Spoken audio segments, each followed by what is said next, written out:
Ini adalah istilah tambahan yang perlu kita pahami. Yang pertama adalah bagian tangan.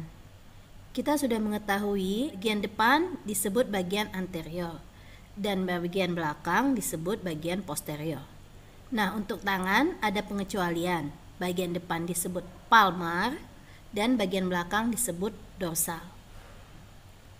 Bisa dilihat pada gambar bagian punggung tangan kita sebut dorsal, bagian telapak tangan disebut palmar. Istilah kedua adalah jarak relatif yang terbagi menjadi 3. Yang pertama, jarak relatif terhadap pangkal ekstremitas. Terbagi menjadi 2, yaitu proksimal dan distal. Proksimal adalah posisi struktur tubuh yang lebih mendekati terhadap pangkal ekstremitas. Contohnya, lengan atas atau ekstremitas superior terletak proksimal dibandingkan telapak tangan. Kenapa demikian? Karena pangkal ekstremitas dari tangan adalah bahu. Selanjutnya distal. Distal adalah posisi struktur tubuh yang menjauhi pangkal ekstremitas. Contohnya, telapak tangan lebih menjauh dari pangkal ekstremitas yang terletak di bahu. Jarak relatif yang kedua adalah jarak relatif terhadap permukaan tubuh. Terbagi menjadi 2, superficial dan profunda. Superficial adalah posisi daripada struktur tubuh yang terletak lebih dekat dengan permukaan tubuh. Contohnya, otot kaki terletak superficial dari tulangnya. Sedangkan profunda adalah posisi struktur tubuh yang letaknya lebih jauh dibanding permukaan tubuh. Contohnya, tulang hasta dan pengumpil terletak lebih profunda dari otot lengan bawah. Selanjutnya adalah jarak relatif terhadap pusat organ atau rongga tubuh. Terbagi menjadi internal dan eksternal. Internal adalah posisi struktur tubuh yang terletak di dalam terhadap pusat tubuh atau rongga tubuh.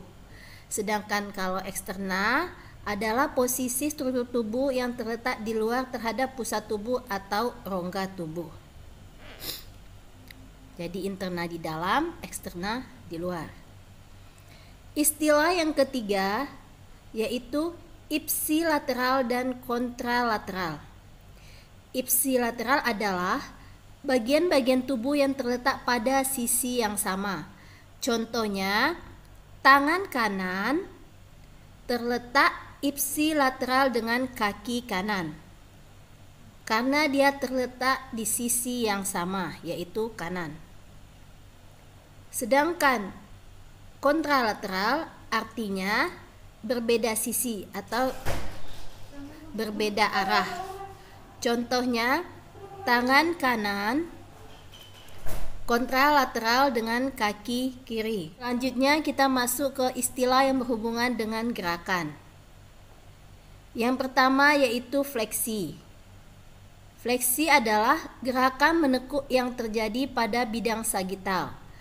Contohnya gerakan pada sendi siku dan lutut. Lawan fleksi yaitu ekstensi. Gerakan meluruskan sendi. Bisa dilihat pada gambar, ini contohnya pada sendi siku. Gerakan menekuk atau fleksi. Gerakan meluruskan atau ekstensi.